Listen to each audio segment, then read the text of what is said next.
Mbote mingi na bande konyoso ya Congo Esengo officiel plus télévision.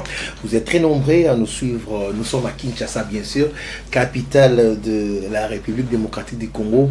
Mboka na yo, mboka na biso nyoso tout. Artissimo, votre émission. Vous avez l'habitude de suivre cette émission parce que nous recevons pour vous des artistes musiciens, simplement pas des artistes musiciens, mais aussi les artistes en général, mais particulièrement aujourd'hui. Nous allons recevoir un artiste que vous aurez plutôt le privilège de découvrir pour ceux qui ne connaissent pas encore l'artiste.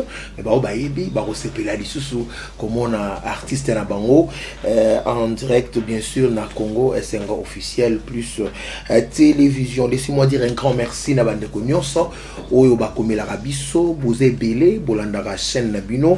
Merci pour nos suggestions, ba critique nabino, toza vraiment na Esengo et akoyamba yango. Continuez à nous écrire, nous serons toujours là pour tenir compte de vos messages. Alors cloche eza pembeni wana fina yango à s'abonner à la chaîne Oyopo Olanda Rabiso en temps réel. Merci mingi na ba na poto nyonso oyo bazana na vacances na Kinshasa to tanga ba komona bino si mape to kopesa bino mbote mingi. Nous allons recevoir pour vous un artiste né. Vous savez pourquoi je l'appelle comme ça, un artiste né, parce que il ne force pas son art. Il s'appelle Borsalino. Il est avec nous. Bonjour et bienvenue Borsalino. Bonjour les catalyseurs, Jean-Phi. Boni boni.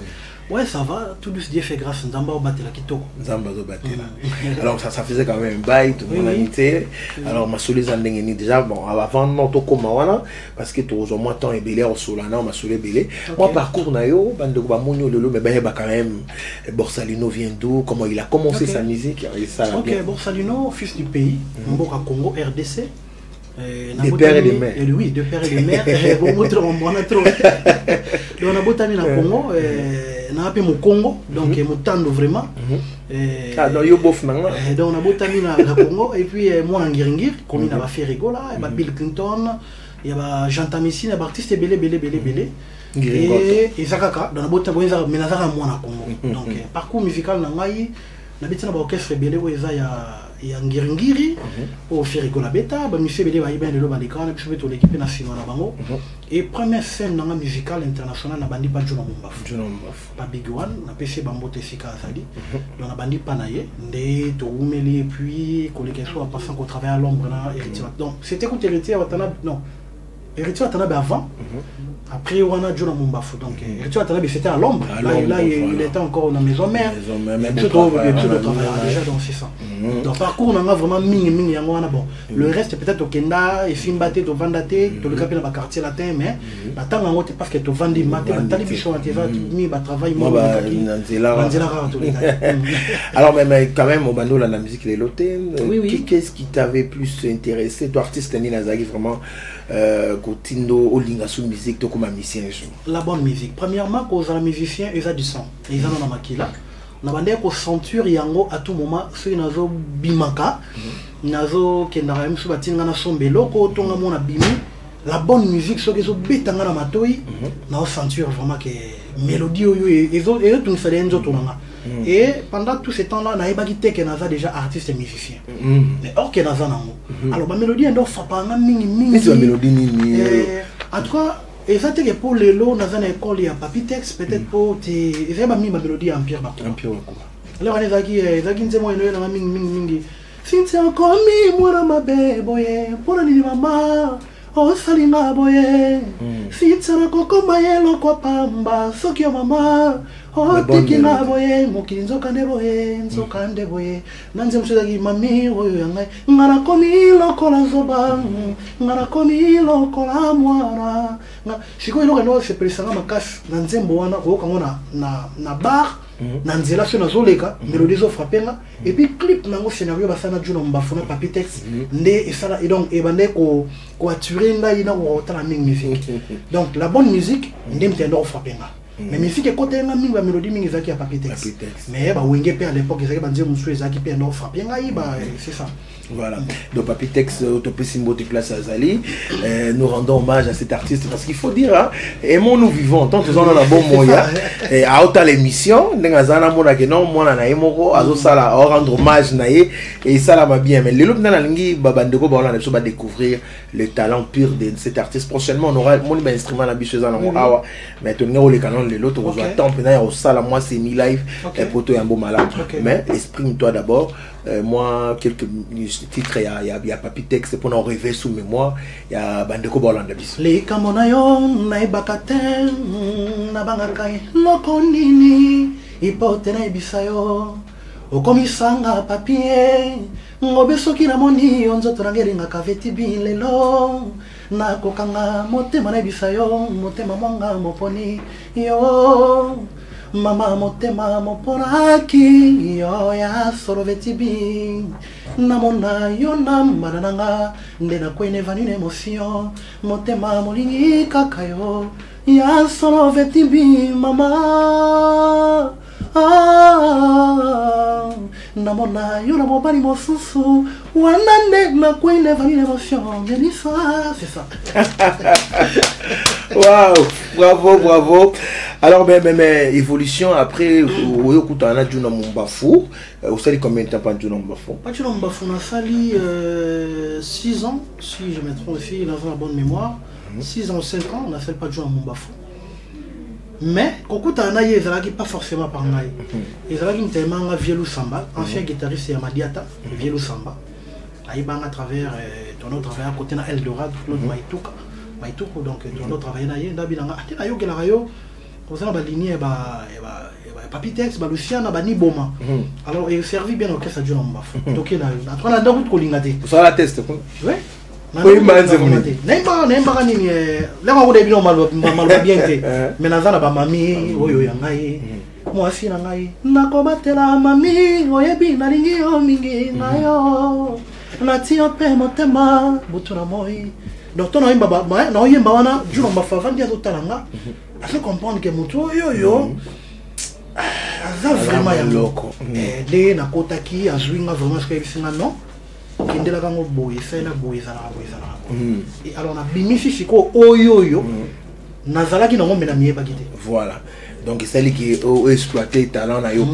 Alors mais quand même qu'est-ce que tu as appris hein, des passages de pas Djuna not au koloba à sunga ki quand même et retenir nini na passage de pas Djuna Mumbafu et pas Djuna Mumbafu na zui ba technique na zui ba technique koloba ke moni Batu ba imba ba dia Papy Tex mais ba imba ba technique. Oh tiga boy. Oui. Eza ba imba ba parole. Oui. Parce que tamo yemba li kamona yo na ibaka ten na bangaka eloko nini pote na bisayo technique. Le sabi yo comprendre mo lo ba.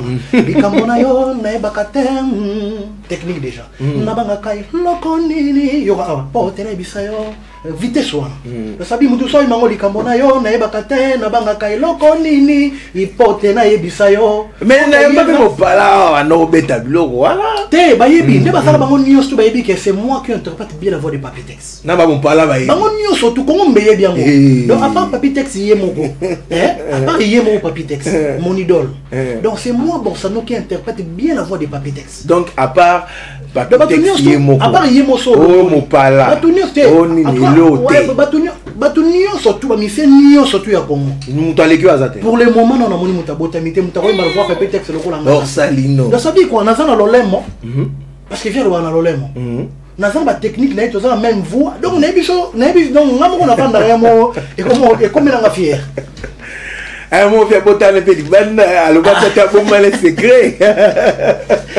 Pour netiga la figure bega ndenge moko. Donc na biso na fier nango et le long ba yemba kamaloba Papy Tex. Mais ko ba ko yemba Papy Tex. Ba yemba maloba. Na ba mélodie. Mais ba technique, na ba nuance nango vrai. C'est moi. Alors le mingi te abino mo de. Et ça la différence on a le. Banza nzela beta ba musuto découvrir ba ça. La baya ka ko le la ngana sali saka. Soki na sali si bango ba bisimino. Awa na bela ki malade. propose wana yo ko ntango ndeni awa nabelaki malade makomi konfinga ngai mbalobi kutunga na kosonga ye yo kasko mbalobi kutunga na kosonga ye bembe nakati ya mboka mama yoka nakati ya mboka mama donc ça m'intérieur continue rigoteka ye otika ngayo navanda na ngayo rigoteka ye mama wapi mama na ngai papa Picho Macias, quand on comprend mon mot. Dans Nanitso yo, mon entier va Hollanda, Mouta Yembaka, a dû reproduire Papitex et Zara. Ils ont un mouvement comme il doit, comme il faut. Donc, nous avons un film. C'est-à-dire, moi, on a 100%. Et on a une est-ce que vous avez des opportunités à Kouta? Oui, plusieurs fois. Parce que ça va bien me manquer. Papitex a profité. On a quand même un crapé. Mais comment vous pouvez vous colorer? Nous avons un portail. Nous avons un Papitex a profité. Donc, nous avons des représentants. Et puis, on a bien un téléphone. Donc, papa nangai mendoi nangai donc to seka ba muso mona donc et on est ba seka ba oui ba seka ba vidéo to seka na biso donc c'est la famille et alors à pambola à chaque fois dans le projet nangai m'écrit à soutenir nangai ya koma kalobaka fulaka donc aux opportunités boye mané pour dire tu es balayer déjà dans le cimetière tant tu es là la tombe bien bébé calé tu es balayer na ba émission à côté ba capella ba du coup ba ba kenga moi na parce que hôtel ba figi ba photo monsieur bima à l'époque et puis tu es balayer na podium moko na village Temba Bemanzemu tenga mbanda koyema avant mata na yemba kanzemba ivetubi et moi vandiwana na yebi que ça la passe un fait pas na matelango ivetubi si na yemba ki on déjà OK na yemba ki on na yembi chouchou na Cynthia napesi yo motema napesi yo mabanzo nga papi naza kolela yo mbutu na moi sheri gigi Cynthia nakomeka nzoto mama na makama nyonso mera bungisi nzoto na ngai nayebi te sheri epa yo ozali nalukiluki nzoto na ngai eza wapi nayebi te soki eza epai na yo bimisango sheri lisumu te mopepa zanga ndako kasi apemaka ata wa moke Cynthia Cynthia komi mwana mabe boye mpona nini mama il faut comprendre. Si tu as commis moi ma bébé, pour une maman, oh salinga boye. Si tu as la coco maïno copamba, ce qui est maman, oh tikinga boye, parce que techniquement, qui nous okande boye, comme escalier, zokande boye, zokande boye, zokande boye. Il va pas se monter quoi il m'a dit comme on a parlé. Babsou mata. Solo, on a dit makite. Na lelisa jura mumbafu ngai tika na lelisa jura mumbafu so mutalia mbonga balidenga na lia mbonga jura mumbafu naza muzombo kana passe muzomba kambaka ba na passe mais la bisi faut convaincre donc ça dit aye asiminga na mutu aleli alobi non si ko ba ko lobaka de gauche à droite ou de gauche à droite au bango parce que na ebité za photocopie original parce que wana za photocopie. Tu vois ce que ça va photocopie na biso na Papitex. Donc on a photocopie à Papitex et le reste va photocopie na ngai na Papitex. Donc on match pena bazate. Bazate. Donc ce batie podium batie musique ezo beta nyonso tout. Ba beta ma musique correct en pire ba ko baso na yemba. Et compliqué batu. Zemuni na pepe kali dio basala na Papitex oyo o sepela na makasi. J'ai na raisonner parce que ba yemba banzembo belé.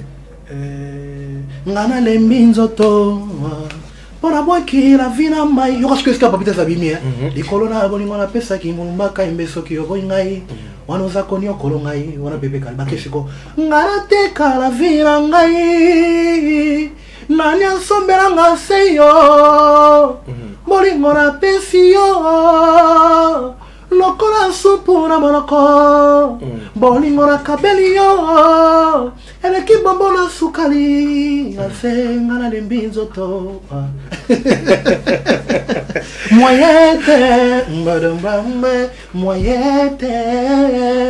moyeni na sala na bosala na yo na tuni motema na ngai j'enfile le catalyseur malobi impossible mipai ozali okanisanga wana donc moni paso na zoka na lolemo na ngai pour y mango eza parti il faut 2 ans 3 ans il y a exercice dans lolemo mais c'est mipai ozali okanisanga je suis pour le répondre yemba ngote on sort yemba bipa yozali bokanisa to vert yo yemba do sabi azaki na papita azaki na tabule na katina ye azaki na madia tatisi babeleke na orchestre ni papita grand calé azaki na ngodo sabi famille wana yesko ko kasango na charme na lolemo parce que tango yemba bipa yozali okanisanga wana ko bika na lukio kuna nanga na lome do sabi faut soit passer na gorge na ventre na diaphane na yo puis na lolemo alors ils ont des exercices mon côté dans le bagage na fier et interpréter exact nada sûr il y a beaucoup de gens qui vont chanter Papitex mais pas comme moi non. Et moi à peu près Papitex ba on ba yé maloba ba yé maloba oui ba yo baxana ba charme na oui non yé mango on a vani mano ba make vie awawa et on tola banda mo sona na banda na di kamna ça vient les kamona yo na ba katem ça dit non le boko fezala donc ça dit tant on mo imba mutu il faut donc ça dit na vanda na mutu moko bo excusez ngai na vie nyosh bater na ye alobi na ye elo mo mutu abi na ye soko lingo copier mutu tala ba vidéo na ye même yo lelo so zali na idole na yo tala ba vidéo na ye ça dit au moins ndinga simba papier na ye na ndinga apostera nzoto na donc ça dit ngai siko na zwa maman na oloba na tikeli bango vérité OK fait pas na tikela bango ça dit na zwa tengo tala vie banda ka tombola loboko ne so ndinga yemba donc ça dit pour na copier il faut na zwa na technique ne nzoto wow. Donc tout le monde bienvenue Mangwa Tanzo Tezanga Mbindo. Il est en train de suivre cette émission Motema ya Anichintu na Londres Bambote place Bozali Mbote mingi na Dele Zantoko moi na poto à Kinshasa pour la vacances ainsi qu'à sa femme Bénédicte Zantoko Bambote Bele place Bozali bozo sentir donc awa so yebo mbate oyate pour toi la maison va chanter ou la qualité ou ben moussala mais tant on joue yemba mais en toi je sens beaucoup de il y a ngongo belé je makati na yo oui somme de kanyemi so yemba pour ton information nzembo o yemba na dédic kasanga ba to bika héritier muta yemba ngai des fois timbre pe héritier bimara ya mwana ozo rappeler on travaille na héritier pour à 100 ans tu Mbappé le roi est bon mbote na gogan moto na tembe on a frère na benga nga omo benga nga ndoi biso so dans famille Papitex na héritier pe biso nyoso afande Borompela Gibson Butokondolo Borsalino Ferregola Fali Ipupa héritier Watanabe Gato Bivens dans la famille à Papitex so il va dire mususu maman zelanga koyeye mokile tikelanga seyo nyomona yona kofuta tandele mama ela koni basala kateo maman ça le so mono mono Papitex le sabi mama lo baka awawa moni lelo batu bazoli na ko ba vérité te to ça na école Papitex ça c'est école mais l'homme talo la Papitex c'est moi bon ça non le sabi afande Borompela Gato Bivens Gibson Butokondolo héritier Watanabe Ferregola Fali Ipupa oui let's nzembo yemba et oyanga nzembo ni mo yemba libala boye na linga ngope moto mo trona bosa na nzembo libala yemba boye oyanga Papitex héritier Watanabe ba ye babo ingara yo tolove mbabote ba stratégie ya karianga la yo mbake ko bomba yo na lona na kale ba danger kaka pona mona yo teo chérie bolimwe ko ma troublé po bango ba sepela chérie oyanto anto anze mosusu mote mezo ki nalingane na sengo nzemo na ngene na sengo ngoze Pour faire plaisir à une personne qui est en train de suivre cette émission, elle s'appelle Benny Kitten dans la Queen Diamant Noir. Je dédie cette chanson à cette personne. Ça l'a plaisir et ça l'a bien.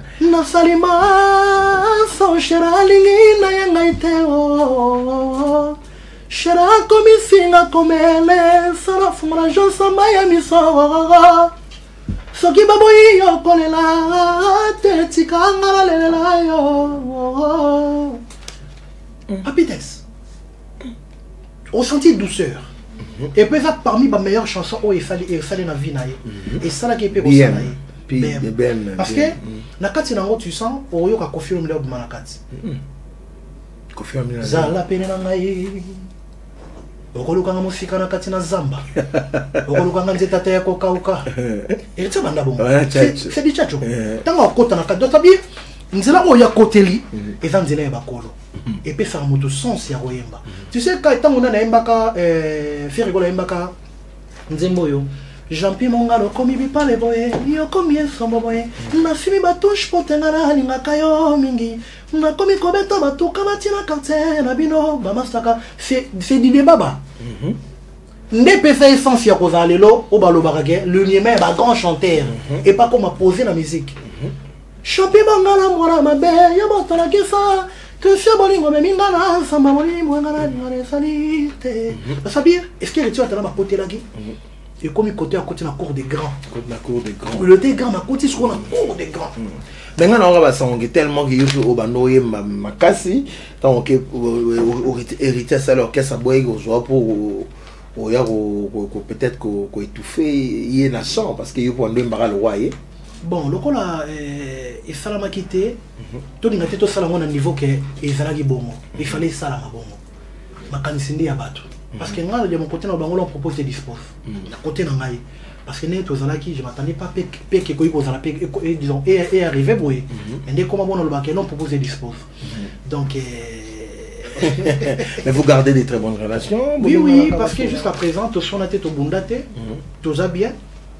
Parce que ça fait ça me connaît belé bah 2000 tout tikali ko kutane bébé bah 2019 2020 et jusqu'au jour to kutante tout le monde est sauté donc c'est que nous ba ki bolingo to en 2019 jusqu'à 2020 pourquoi tout le monde a été to soit na tête to bunda c'est ça yo ça c'est ça oui ça parce que na ba ngoto na yaka comment na imbaka ndanze moni yalelo ngora pela kanga bomwana rangai nazaraki souvent chez les belles mondo yo na place qui pour la suzina ya lo se mo pila nembanze mbona umangwa nemba ona test nga sa su na sala su test su na kati orchestre o ngamona zala avant oya bino sa su test ouais nemba nostalgie yé mon bazar asa wana yogi pe ba sepela ba beta maboko mais ko zatel orchestre na yeba te pourquoi et ça m'embacala tout ça le chemin me sous on demande et on va parcours et on il y avait des blessures il y avait des chocs au yo kalifa keke bongote dans le ballon proposer des voilà alors azobeta tolo ke yonde mutoza descendant légitime bon il est encore en vie yo mutoza ko représenter Papy Tex mais est-ce que tu as déjà pensé à enregistrer une chanson avec ton icône, soit à ta pour nous rendre hommage, quoi, dès son vivant comme ça. Oui, en tout cas, dans ma idée, on a trop. Mais ça va demander, pas beaucoup de moyens, mais ça va demander des moyens. Parce que là, pour le moment, on a pas moyen. J'ai fait des projets, moi seul, peut-être que je vais YouTube, sur ma biso, moi 50 €, moi 100, moi combien, c'est un projet pour battre là. Mais comme ça, Papy Tex à distance, il y aura essai à Bambon. Parce que ça, c'est la Kinshasa. Et c'est on a enregistré, on a télé donné, il soit enregistré, à Zongi Selingai, donc la transaction, on a essai à Bambon. Alors, ce qui est mon nazana idée en tout cas to remixer ba blog na yemo ya yinga na yembi et ça la bien peu mutazi produire ma produire yango la commission ngo pe na bi ke fait ozelo mo ya bien parce que lo bana ngai ozana na limite mo côté ko yemba biloko na yemo mutazi na bo mo inanga te simba maloba o yebisa pe famille na ngai voilà yemo mutazi chaque jour na sola na nazala ni à tout moment. Voilà. Alors, mais Tobé t'as pas projet non après, mais Tobé t'as non un peu ma sola musique n'abisso, banzembo bien. Oui, banzembo bien. Oyo rabi banzembo ba. Oui, na yoka nyonso. Tout na yoka. Tout vraiment na yoka. Net nzembo no c'est pas na mikolo. Net nzembo no c'est pas na mikolo ya banzembo bango. Banzembo ebele net banzembo album mafali. Non c'est pas na mais sauf que non na kangi yango bien bien. Amour. Amour. Amour. Reviens mon bébé. Donc ça demande de changer, on a changé soudain. Des mois les ont frappé les âmes. Les âmes âmes et zoanga mamotema. Et ça va bon à trois bonne mélodie. Banzembo c'est belé, d'être l'album héritier. Moi pour le moment pour na comme kanisango et comme nanga moi pas sur banzembo on pesa bien. Albo moi ya embeli ba. Aimbi banzembo on est bien. Aimbi banzembo bien, ça kitoko. On le faisait bien.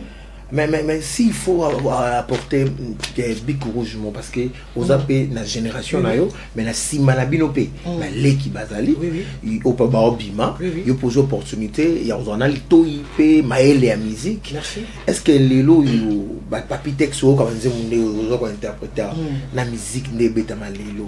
Différence c'est quoi ça? Différence c'est ça ma casse. Nanini. Parce que quelque chose d'autre, il fait une dédicace pour toi vivre à Tolia. Ministère que tu es à réseau sur ma bisoté. Donc comme il le coso forcément par biso monté mais par l'État. Parce que biso qui n'a pas belé Afrique, n'a mon ami ça dans la triquille naïe. Azo vivre non seulement pour na libangate, to pour na ki mandiate, mais azo vivre pour na mystère na bango occupé bango. Azo vivre pour na motoki naïe, ba produit naïe ça réservé na droit de terme quelconque, to na mystère na bango, bazo payer sur yango. Mais ba yebanité. Mais par contre au monde qui a mystère ba yebani. Mais bazo vivre te, ba vivre na matolo. Ça dit soro zoya faire mutumda kimio déjà. Donc ça dit biso to misi na biso mingi ezan makele mingi. Est-ce qu'il y a un peu pour influencer qualité à musique bozobeta? Oui. So qui banze modèle ba fali pour ba fali et comme bien parce que il y a pas de dédicace. Quoi combien c'est ça voilà.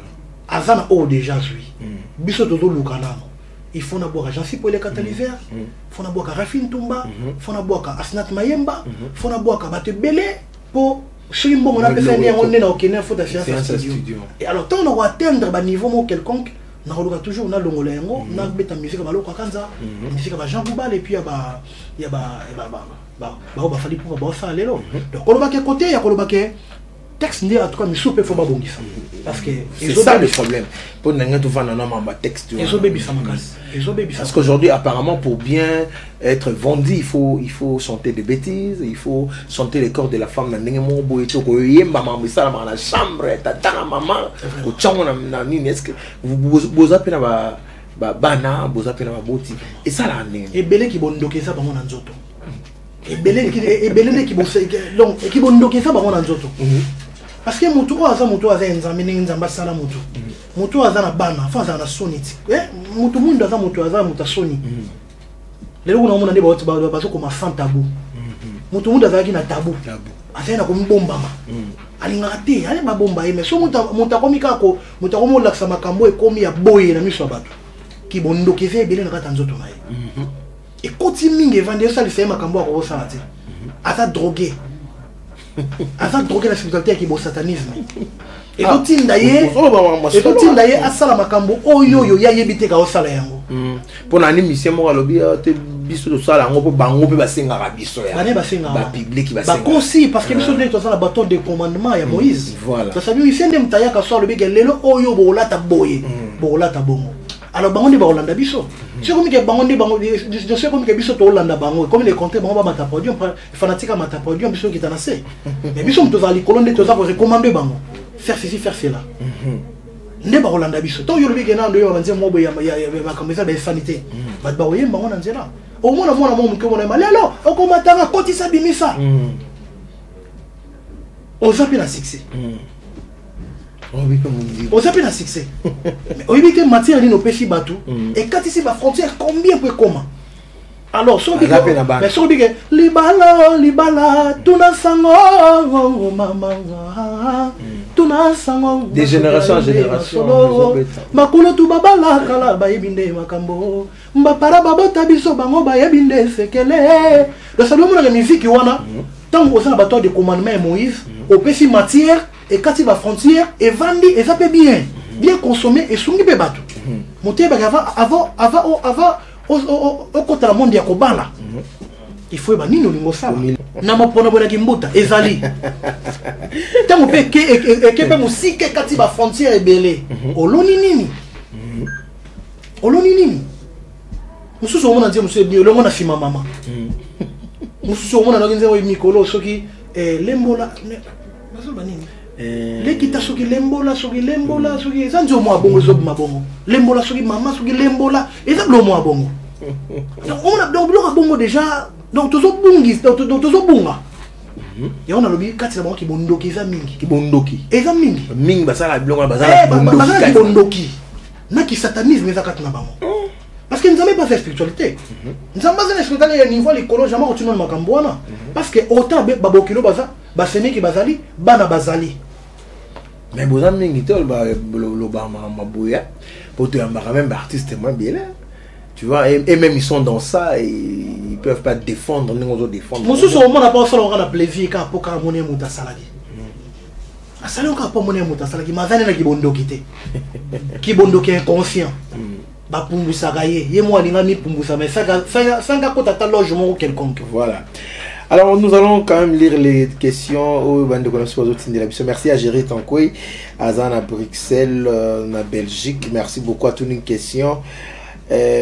Borsalino, Yebisanga, est-ce que Yoposo Simbaki, Balubi Obanga, Kisi Yango, Ozo Bimate, répondre à la Mutuna. Merci beaucoup, Géry Tankoui. Bon. Balubi Obanga, Kisi. Baninga va signer na bango yo zo banga na o signature. Bon, on a vu que toute autorité vient de Dieu. Et là on le bossoné bien wana, toute autorité vient de Dieu. Bango se ba simba na ebité. Mais na monte tozaka na des forces, nzambe na satan. Soit tozaka na nzambe, soit na satan. Parce que yo za ngambi. Mais na moto apesa ape mona bata satan. Pe ma satan ye mo affaire la nzambe. Tala ce comment mon ska to zé ska to na ignorance. Pe mo satan mo azo pe mano mo no satan. Lucifer. Pe ma bata nzambe. Donc si on a un peu de temps à la choix, on a gagné. Donc il y a pas de zambet. Musique est un bon la ici. Ah ouais, musique est un mode de spiritualité. Alors tant pour savoir qu'il bon zambé, faut savoir la spiritualité moi il y a un niveau élevé. Au blagueté. Tant pour savoir qu'il bon zambé, zambé au sein de zambé pas en pambaté. Qu'il faut zambé en général, toi qui bon zambé. Mais il faut ça là on a niveau de sacrifice à ma casse. OK. Tant pour savoir qu'il bon zambé, il faut ça sacrifice à ma casse. Parce que na kibosata pe ba sacrifice za pe ya makasi ba ka toka na defox nzambe kaka de yosko za pembe na muto donc on a sali choix ko ya nzambe voilà ba le bazana fox mais nga c'est ko choix fox ele ki ba fox nyo surtout voilà on a pe mais fox à côté ils a fox ils a pe mais ya nzambe mais ce ko quel nzambe voilà. Alors je vais te laisser encore une fois faire plaisir à tous nos téléspectateurs Bazola Nabisso. Toujours moi pose Moukem avec vraiment une très belle chanson. Au choix, pour lancer Félissa. Puis il y a Elvi Moulouemi Kanaming Teba marié donc a fait un anniversaire année dimanche puis donc pour ça le plaisir et ça l'anniversaire naie. Voilà. Ta baba emela kama pa soki batia ngo singateo.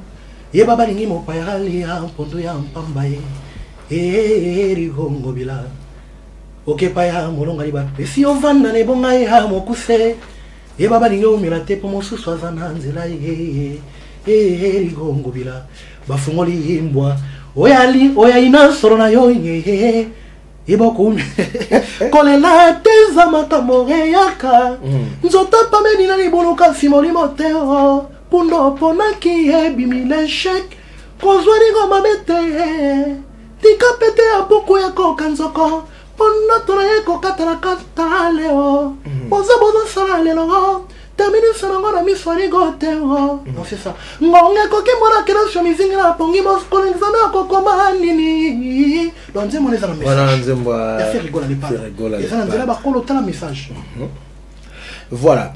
Alors, aux autres, projet Moroawa, tout le monde a dit dans les réseaux sociaux, il y avait des affiches partout, featuring, il y a Borsalino et Binafilé, Nderonao Binafilé, mais carrément, tu auras chez l'autre. Qu'est-ce qui s'est passé? Bobé Bani? Tu te bébé Bani, parce que mon les amis, mon tour Kundanga n'a évité. Mon tour Sungaba n'a pas évité.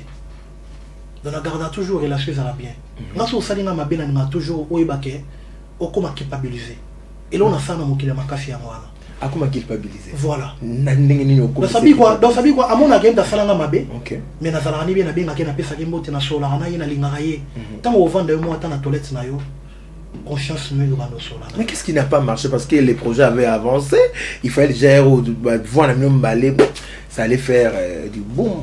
Bon, et si quand on a comité la ngati monta commission parce que je dois faire de n'importe quoi. Donc ça dit soyi na elio likambo. Sali sanga makambo eza à niveau nanga. C'est là makambo eza à niveau nanga. Koti nanga na makambo eza à niveau nanga te pona kokate. Moi je moi vendre na mobile na za fureur. Mais il a sombelé les potes $100. Mais mbal na journée ça la sapato moko na 300 francs. Donc si on a petit calcul na so saliem sous ta 30 souliers to combien na limite na bouton ya ta na $20. Mais déjà moi si na bouton na tout c'est dépenses au yezali il y a $100. C'est rolingi était. Donc ça ça makambo ya niveau. Wali c'est ça. Wali c'est ça. Donc ça ça makambo ya niveau na ngai. Oui, coquille n'a bien fila c'est comme makambo ya niveau na hôtel. Moi c'est ça makambo ya niveau na ngate, mais ça qui en tout cas na ça na makambo niveau na ngai. Donc pour le moment on peut plus parler de ces projets là. Oui, projet ezali et bomba mi ekoti na tiroir trop bien yango na moment oyo peut-être sika nzamba otindika nga malembe neska oya komi et ya. Tu sais dans la vie, les gens bato musu balingi po ba courtoyer po ba za tout près na bo za même niveau. Et na benga ngo l'hypocrisie. Non, bah pour la vie na filete ya. On va encore pour en général disons. Mutu musu mo na repo azala. Donc mutu musu po beaucoup ta na ye. Bo pesa na mbote te na quartier. Bo sola te na avenue. Mais beaucoup te na fait mo na Fleuve Congo to na hotel mo munene Alex. Alima yo pesa mbote. Donc ça doit pesa mbote hypocrisie beaucoup te na sika mo boye.